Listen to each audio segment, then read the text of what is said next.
Next topic है अपना anomalies. Anomalies किसके में, अपनी एम्बलाइकल कोड की जो एनोमलीज होती है वो कौन कौन सी होती है भाई। तो क्या क्या एनोमलीज हो सकती हैं। तो अब एनोमली आप मेनली कौन कौन सी पढ़ते हैं भाई। सबसे पहला आप पढ़ते हैं भाई कोड प्रोलैप्स, कि कोड प्रोलैप्स हो सकता है। तो सबसे पहला क्या होता है भाई, कोड प्रोलैप्स। भाई क्या होगा कि कोड है वो प्रोलैप्स करेगी। अब नॉर्मली क्या होता है कि जैसे ये है अपनी यूट्रस, ये है अंदर मेम्ब्रेन, और मेम्ब्रेन के अंदर अपना फिटस, हम मेम्ब्रेन पढ़ चुके हैं। तो अब मैम यहाँ पे क्या है, ये है एमनियोटिक फ्लूइड। तो नॉर्मली क्या होता है, मेम्ब्रेन रप्चर हुई, मेम्ब्रेन रप्चर हुई, यहाँ से रप्चर हो गई भाई। रप्चर होने के बाद सबसे पहला क्या आता है, फिटस आता है। पहले क्या आएगा, फर्स्ट लीज होगा, ये फिटस आएगा। फिटस आने के बाद अम्बलाइकल कोड ये है भाई, अम्बलाइकल कोड ये है, फिटस से अटैच है, और यहाँ प्लेसेंटा से है, ये प्लेसेंटा होगा। तो पहले फिटस आएगा, फर्स्ट फिटस आएगा, और सेकंड क्या आएगा, सेकंड अम्बलाइकल कोड बार आएगी। ठीक है, देन कम अम्बलाइकल कोड। मगर इसमें कोड प्रोलैप्स क्या होगा कि फिटस से पहले, फिटस आता है, फिटस से पहले आफ्टर मेम्ब्रेन रप्चर, फिटस से पहले क्या बाहर आ जाता है, कोड प्रोलैप्स हो जाती है, कोड पहले आ जाती है। तो उसको क्या बोलते हैं आपका, कोड प्रोलैप्स की क्या होगी, अम्बलाइकल कोड कम फर्स्ट। ठीक है, आफ्टर रप्चर ऑफ मेम्ब्रेन। तो अब दो तरह का हो सकती है भाई कोड प्रोलैप्स, किस किस तरह की हो सकती है भाई। एक तो फर्स्ट तो कौन सी, ओवर्ट, हमने दिख रही है कि भाई कोड प्रोलैप्स हो गई है। दूसरी कौन सी हो सकती है, ओकल्ट, हमको दिख नहीं रही, छुपी हुई है कोड प्रोलैप्स। तो ओवर्ट क्या होगी कि ये है हमारी वो यूट्रस, यूट्रस के अंदर क्या है हमारा, ये है हमारी यूट्रस के अंदर, ये है हमारी मेम्ब्रेन, फिट जो मेम्ब्रेन है, फिटल मेम्ब्रेन, वो क्या होगी, रप्चर होगी। अब रप्चर होगी, उसके बाद क्या हुआ, रप्चर होया तो जो हमारी अम्बलाइकल कोड थी वो पहले बाहर आ गई, इंटरनल ओएस से पहले बाहर आ गई, ये बाहर आ गई, ये है इंटरनल ओएस, और इंटरनल ओएस से ये बाहर आ गई, और ये है हमारा फिटस, ये है हमारा फिटस। तो फिटस के हेड से नीचे क्या है, इंटरनल, ये है अम्बलाइकल कोड, अम्बलाइकल कोड जो होगी वो फिटस से नीचे की तरफ है। तो क्या होगा, हमने साफ इंटरनल ओएस पे क्या दिख रहा है, इंटरनल ओएस पे हम अगर पर वेजाइनल करेंगे तो अपन इंटरनल ओएस पे अम्बलाइकल कोड देख यहाँ पे लगेगी। तो ये होगी कौन सी, ओवर्ट, मतलब दिख रही है हमने। तो और दूसरी होगी ओकल्ट, ओकल्ट छुपी हुई। ओकल्ट दो तरह की हो सकती है भाई, एक तो कोड प्रेजेंटेशन हो सके, अब हमको पता है प्रेजेंटेशन क्या होती है, और एक होती है कंपाउंड प्रेजेंटेशन।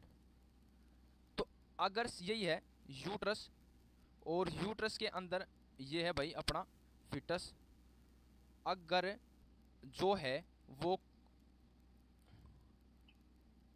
इसमें क्या था, ओवर्ट में था अपनी अम्बलाइकल कोड इंटरनल ओएस से बाहर आ गई है, अपने ओएस से बाहर आ गई है। ठीक है, ओएस से बाहर आ गई, ये अपने ओएस। मगर इसमें क्या होगा, अम्बलाइकल कोड जो होगी ना ओएस के अंदर होगी। ठीक है, मगर फिटल का जो प्रेजेंटिंग पार्ट है ना, फिटल का प्रेजेंटिंग पार्ट कौन सा है यहाँ पे, ये है फिटल का प्रेजेंटिंग पार्ट हेड। तो हेड से नीचे की तरफ रहोगी, नीचे रहोगी, मगर इंटरनल ओएस से बाहर नहीं आओगी, ऊपर रहोगी। तो ये तो कौन सी प्रेजेंटेशन है, कोड प्रेजेंटेशन। अब कंपाउंड प्रेजेंटेशन कौन सी होती है, कंपाउंड प्रेजेंटेशन ये अपनी यूट्रस है, ये इंटरनल ओएस है। अब फिटस और दोनों के दोनों इंटरनल ओएस पे प्रेजेंट है, इंटरनल ओएस से बाहर नहीं है, और दोनों सेम उस पे हैं, सेम लेवल पे है, हेड भी और अम्बलाइकल कोड भी, दोनों के दोनों एट सेम लेवल पे हैं। तो इसको क्या बोलते हैं आप, इसको बोलते हैं आप कंपाउंड प्रेजेंटेशन। तो अब इसमें क्या क्या क्या कॉम्प्लिकेशंस क्या क्या हो सकती है भाई, इसमें कॉम्प्लिकेशंस क्या क्या हो सकती है भाई, कि भाई ये होगी तो क्या होगा। अब ये देखो, अब इंटरनल ओएस से बाहर आ गई, ये एक्सटर्नल इन्वायरमेंट आ गई, मैं अपनी अम्बलाइकल कोड आ गई किसमें, ओवर टाइप ऑफ प्रोलैप्स में, ओवर टाइप ऑफ प्रोलैप्स में ये बाहर आ गई अपनी अम्बलाइकल कोड। तो यहाँ पे क्या मोस्ट कॉमन कॉम्प्लिकेशन हो सकती है, क्या रिस्क हो सकता है कि इसका वैसो कॉन्स्ट्रिक्शन होगा भाई, बाहर आती है वैसो कॉन्स्ट्रिक्शन होगा। तो यहाँ पे क्या हो सकता है, इसका वैसो कॉन्स्ट्रिक्शन होगा किसमें, अम्बलाइकल कोड में, क्योंकि बाहर इन्वायरमेंट में आती है, इसका वैसो कॉन्स्ट्रिक्शन होगा। ठीक है, इसमें सबसे एक रिस्क फैक्टर हो सकता है ये, मतलब कॉम्प्लिकेशन हो सकती है ये कि वैसो कॉन्स्ट्रिक्शन होगा। और इसमें क्या होगा कि भाई अगर कोड प्रेजेंटेशन या कंपाउंड प्रेजेंटेशन है, किसकी वजह से? फिटस की हेड की वजह से। यहाँ पे भी फिटस, यहाँ पे भी फिटस, यहाँ पे भी फिटस। फिटस क्या करेगा? निचला ग्लोबुलर पार्ट है, मोटा पार्ट है, तो वो प्रेशर लगा होगा किसके ऊपर? अम्बिलिकल के ओड के ऊपर, दोनों की तरफ। तो क्या करवा सकता है? कंप्रेस करवा सकता है। क्या करवा सकता है? कंप्रेस करवा सकता है इसको, अम्बिलिकल कोड को। तो दोनों क्या होगा? दोनों की तरफ अम्बिलिकल कोड कॉन्स्ट्रिक्शन होगा। यहाँ पे तो इन्वायरमेंट की तरफ की वजह से भारी इन्वायरमेंट मांगी, इसलिए वैसे कॉन्स्ट्रिक्शन हो जाएगा। यहाँ due to compression by fetal head, कि भाई फिटल हेड की वजह से कंप्रेस हो गई है अम्बिलिकल कोड। तो मतलब रिजल्ट क्या होगा दोनों का? रिजल्ट दोनों का होगा कि ओक्लूजन हो जाएगा। ओक्लूजन ऑफ ब्लड वेसल्स, जो अपनी ब्लड वेसल्स है अम्बिलिकल कोड में, अपनी अम्बिलिकल आर्टरी और अम्बिलिकल वेन, वे ओक्लूड कर जाएंगी। उनमें से ब्लड सप्लाई क्या होगी? कम हो जाएगी। अगर ब्लड सप्लाई कम होगी या रुकती है, तो अगर फिटल तक ब्लड नहीं जा पा रहा है तो क्या होगा? फिटल तक ब्लड नहीं गया, अगर हमने ब्लड सप्लाई रोक दी किसी भी वजह से, तो क्या होगा? फिटल में डिस्ट्रेस में आ जाएगा। फिटल डिस्ट्रेस हो जाएगी भाई, उसको हाइपोक्सिया हो जाएगा, सांस ऑक्सीजन की लेवल कम हो जाएगा, ऑक्सीजन का लेवल कम हो जाएगा, तो इसलिए क्या होगा? उसको फिटल डिस्ट्रेस होगी। तो अब रिस्क फैक्टर क्या क्या है भाई? कोड प्रोलैप्स किस कौन कौन से रिस्क फैक्टर हैं, किस किस में मोस्ट कॉमनली देखने को मिल सकती है अपन कोड प्रोलैप्स? तो रिस्क फैक्टर क्या होते हैं? रिस्क फैक्टर कौन कौन से हैं? सबसे पहला कि भाई अपनी कि जिसमें जो मोस्ट कॉमनली कौन से रिस्क फैक्टर होते हैं जिसमें अपना क्या है? एक तो ये कि कौन सा? पॉलीहाइड्रोमिनोस, ट्विन प्रेगनेंसी, जिसमें भी, जिस कंडीशन में भी क्या किसका रिस्क है?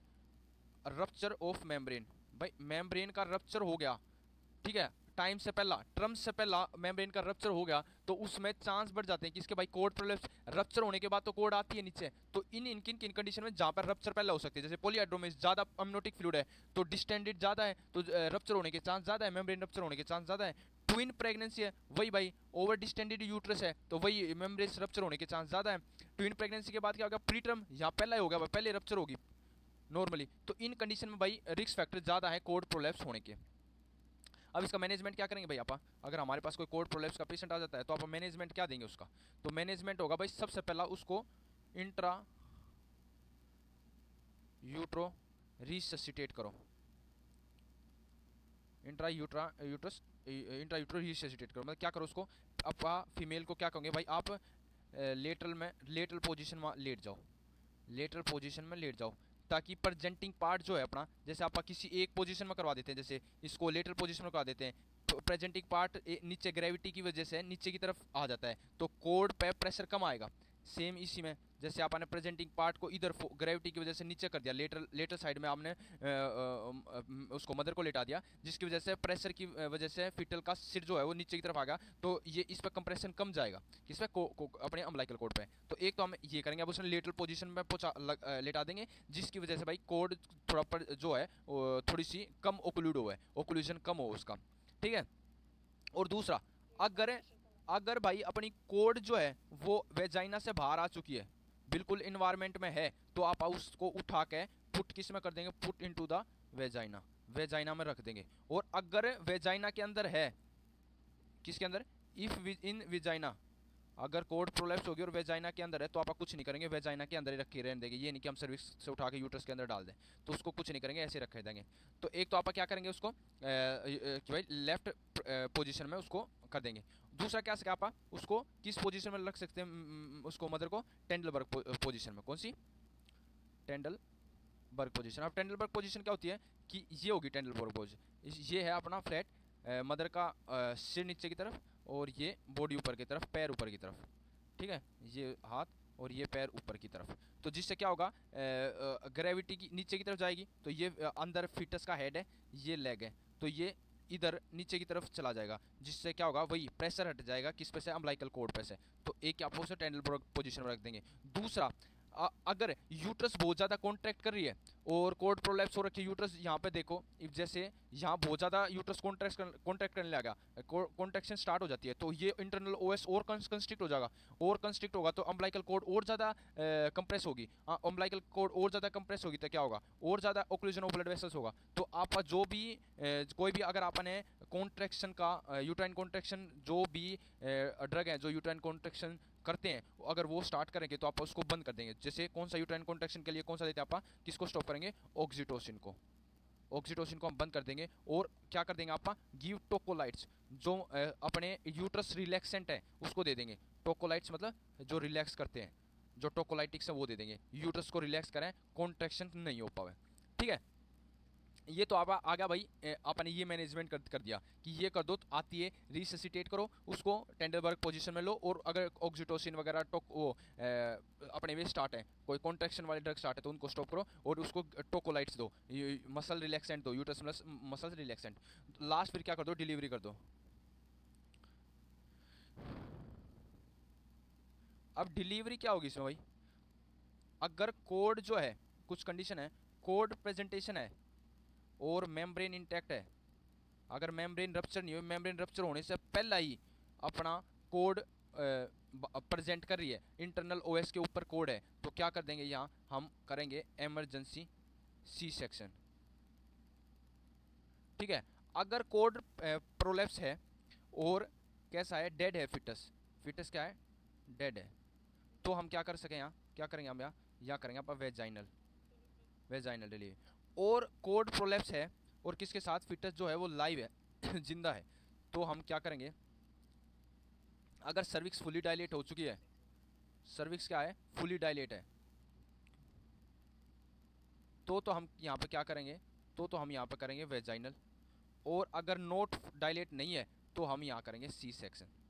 तो ये हो गया हमारा क्या, अगला यूट्राइन एनोमली अपनी सेकंड यूट्राइन एनोमली है वैसा प्रेविया। तो वैसा प्रेविया सेकंड यूट्राइन एनोमली होती है। वैसा प्रेविया होती क्या है भाई, वैसा प्रेविया देखिए ये होती है कि भाई ये यूट्रस है अपनी,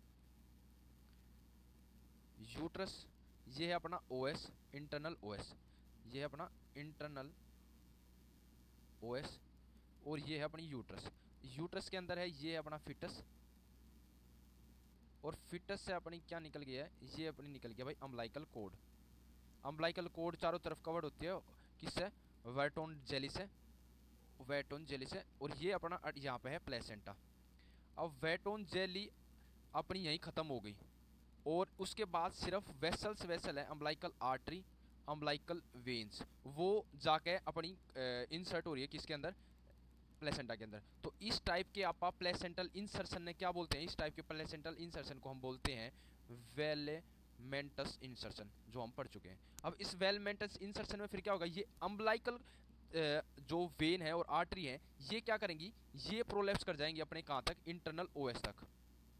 ठीक है, हम कोड प्रोलेप्स में था क्या, पूरी कोड इंटरनल ओएस तक थी। अब इसमें वेलिमेंटस टाइप ऑफ इंसर्शन होता है जिसमें वहाँ पे तेरी क्या आ जाती है, वेसल्स आ जाती है इंटरनल ओएस के ऊपर। अब वेसल्स आ गई इंटरनल ओएस के ऊपर, तो क्या होगा ड्यूरिंग कॉन्ट्रैक्शन, अब जब इंटरनल ओएस क्या कर रहा है, कॉन्ट्रैक्ट कर रहा है, कॉन्ट्रैक्शन होगा तो क्या होगा, यहाँ पे डैमेज होगा इन ब्लड वेसल्स पे, क्या होगा, ये ब्लड वेसल्स डैमेज होंगी भाई, ब्लड वेसल्स डैमेज हुई तो क्या होगा, यहाँ से ब्लड लूज होगा, तो क्या होगा अपने ब्लीडिंग दिखेगी, हमको क्या दिखेगी, ब्लीडिंग दिखेगी।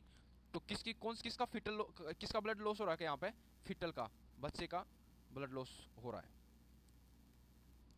तो इसको क्या बोलते हैं आप, प्लेसेंटा प्रेविया, सॉरी वैसा प्रेविया, वैसा प्रेविया। अब वैसा प्रेविया तीन टाइप के हो सकते हैं, टाइप्स भाई, टाइप हो गए किस बेसिस पे, कैसे, सबसे पहला कि टाइप फर्स्ट, वो कैसा हो सकता है, अगर प्लेसेंटा जो होगा वो ये वैसा प्रेविया किसके साथ, किस में एसोसिएशन है इसका, हम जो पढ़ चुके हैं वेलिमेंटस इंसर्शन में। दूसरा किस में देखने को मिल सकता है, जब आप आने, अगर हम पहले पढ़ चुके हैं प्लेसेंटा के कुछ टाइप होते हैं, सक्सी, निचूरिएट और बाइलोबाटा, तो उसमें भी देखने को मिल सकता है। और तीसरा क्या होता है, किसके साथ, प्लेसेंटा प्रेविया के साथ भी एसोसिएटेड हो सकता है, मगर ये रेयर है। मोस्ट कॉमनली किस में देखने को मिलता है, इन दो में हमने देखने को फर्स्ट टू में देखने को मिलता है।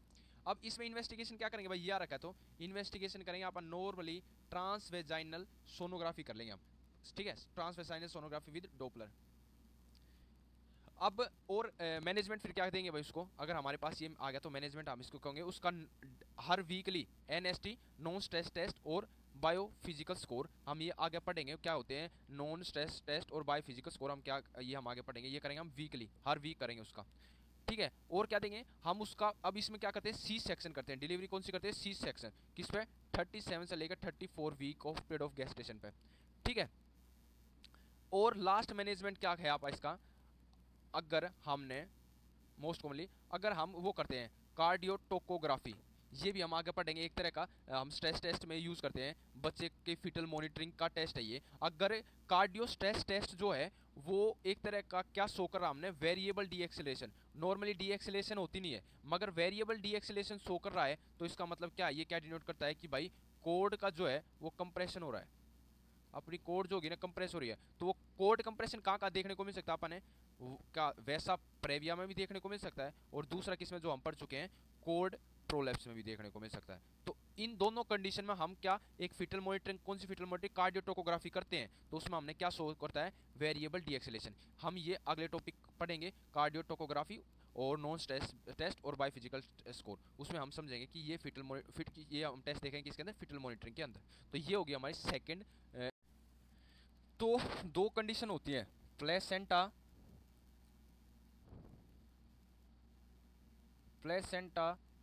Praevia and Vasa praevia. तो प्लेसेंटा प्रेविया और वासा प्रेविया, हमने वासा प्रेविया तो पढ़ लिया, अब प्लेसेंटा प्रेविया क्या होता है ऊपर ऊपर से हम देख लेते हैं एक बार, बाद में टॉपिक आने पे पढ़ लेंगे पूरा कि देख ये हमारी यूट्रस है, और प्लेसेंटा जो होता है नॉर्मली ऊपर अटैच होता है यहाँ, मगर प्लेसेंटा प्रेविया में क्या होता है, इंटरनल ओएस पे अपना क्या आ जाता है, प्लेसेंटा आ जाता है, इंटरनल ओएस तक प्लेसेंटा आ जाता है, तो इसको क्या बोलते हैं, वासा प्रेविया। तो अब इसमें इसके अंदर भी ब्लीडिंग होती है, जैसे मान लो अपना ये प्लेसेंटा है, ये प्लेसेंटा है, इंटरनल ओएस पे है, जब इंटरनल ओएस कॉन्ट्रैक्ट करेगा तो इसके अंदर भी भाई कॉन्ट्रैक्ट करेगा, तो इसके अंदर भी कॉन्ट्रैक्ट करेगा, तो इसके अंदर भी यहाँ से ब्लीडिंग होगी, प्लेसेंटा ब्लीड करेगा।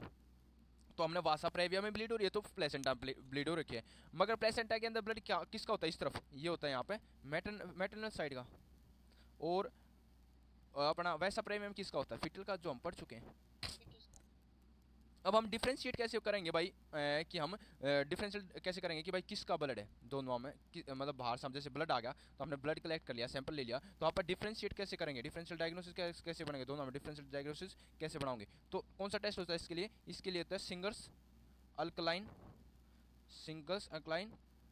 डीनेचुरेशन टेस्ट, या इसको बोलते हैं आप APT टेस्ट। तो इसमें क्या करेंगे, हम एक टेस्ट ट्यूब ले लेंगे भाई, एक टेस्ट ट्यूब ले लिया हमने, एक टेस्ट ट्यूब में हमने ब्लड सैंपल ले लिया, जो हम ये ब्लड सैंपल था, ये कौन सा टेस्ट, एक तरह का ये है क्वालिटेटिव टेस्ट, क्वांटिटेटिव नहीं क्वालिटेटिव, इसमें हम क्वालिटी से चेक करते हैं, क्वांटिटी से चेक नहीं करते, क्वांटिटी से चेक नहीं करते। तो हम इसके अंदर फिर क्या ऐड कर देंगे, हम इसके अंदर ऐड कर देते हैं क्या, NaOH सोडियम हाइड्रोक्साइड या पोटासियम हाइड्रोक्साइड KOH। अब ये ऐड करने के बाद दो चीज़ हो सकती है, एक तो क्या हो गई भाई, एक तो क्या हो गई कि अपना जो ब्लड है वो हीमोलाइज हो गया, हीमोलाइसिस हो गया उसका ब्लड का, हीमोलाइसिस मतलब ब्लड टूट गया अपना, RBCs रप्चर्स हो गई, तो क्या होगा, हीमोलाइसिस हो गया तो क्या होगा, हीमोलाइसिस हो गया तो ब्राउन कलर का अपना ब्लड हो गया, रेड से लगभग कैसा ब्राउन कलर, ब्राउनिश कलर हो गया, तो कैसा हो गया, ब्राउन कलर का कलर हो गया। अगर हीमोलाइसिस है तो इसका मतलब रजिस्टेंस नहीं है, रजिस्ट नहीं है किसमें, RBC में, तो ये किसका है, मैटरनल ब्लड है, तो इसका मतलब क्या है, यहाँ पे है प्लेसेंटा प्रेविया। और अगर हीमोलाइसिस नहीं हो रखा है, ऐसा का ऐसा ब्लड प्रेजेंट है, तो इसका मतलब है इसके अंदर कौन सा ब्लड है, रेजिस्टेंस ब्लड है, इसका मतलब है इसका हीमोग्लोबिन कौन सा है, फिटल हीमोग्लोबिन प्रेजेंट है, तो ये कौन सा ब्लड है यहाँ पे, फिटल ब्लड है ये यहाँ पे, तो फिटल ब्लड है, तो फिटल ब्लड किस में होता है हमको पता है, वैसा प्रेविया में। तो ये आप ऐसे डिफरेंशियल डायग्नोस कर सकते हैं इस टेस्ट के द्वारा, प्लेसेंटा प्रेविया। लास्ट एनोमली है अम्बलाइकल कोड की, वो है हमारी सिंगल अम्बलाइकल आर्टरी, कि भाई नॉर्मली अम्बलाइकल कोड में दो तो क्या होती हैं, दो तो हमारी आर्टरी होती है अम्बलाइकल और एक वेन होती है, जो होती तो शुरुआत में दो हैं, मगर राइट वाली हमको पता है क्या हो जाती है, डीनेचुरेट हो जाती है, खत्म हो जाती है। तो अब हम देखते हैं किसी दौरान किसी कंडीशन में सिर्फ एक अम्बलाइकल आर्टरी प्रेजेंट है, तो उसको क्या बोलते हैं, सिंगल अम्बलाइकल आर्टरी। जो किस में देखने को मिल सकता है, कॉमन किस के अंदर है कि भाई क्या हो गया, ट्विंस प्रेगनेंसी होगी उसमें भी देखने को मिल सकता है, यूरोपियंस में देखने को मिल सकता है, अगर माँ की एज ज़्यादा है उसमें देखने को मिल सकता है, तो इन कंडीशंस में देखने को मिल सकता है। अब इसका क्या फ़र्क पड़ेगा, कॉम्प्लिकेशंस क्या होगी भाई, कॉम्प्लिकेशंस क्या होगी। अब अम्बलाइकल आर्टरी जो है, अम्बलाइकल आर्टरीज जो हैं वो ब्लड देती हैं हम किसको देती हैं, मतलब फिटस से हम ब्लड लेती हैं, तो अब क्या होगा, कम फिटल फ्लो क्या होगा, फिटल में ब्लड फ्लो क्या होगा, डिक्रीज हो जाएगा। अगर फिटल फ्लो में ब्लड फ्लो डिक्रीज होगा तो क्या होगा भाई, एट लास्ट क्या होगा, न्यूट्रिशन वगैरह जो भी है, ऑक्सीजन सप्लाई जो भी हम सप्लाई है फिटस तक वो डिक्रीज होगी, जिससे क्या होगा इंटर यूट्राइन ग्रोथ रिस्ट्रिक्शन की ढंग से बेबी की ग्रोथ हो नहीं पाओगी। और दूसरा क्या हो सकता है, प्री टर्म लेबर भी हो सकता है इसमें, प्री टर्म लेबर, तो ये इसकी कॉम्प्लिकेशन हो सकती है। अब इसका मैनेजमेंट वो क्या है, मैनेजमेंट क्या है इसका, हम भाई ये आया तो हम इसने कैसे पता लगाओगे, सबसे पहला हम इसका डोपलर कर सकें, डोपलर से हमें पता लग जाएगा कि भाई क्या है, अपनी सिंगल यूट्राइन आर्टरी है या डबल यूट्राइन आर्टरी है।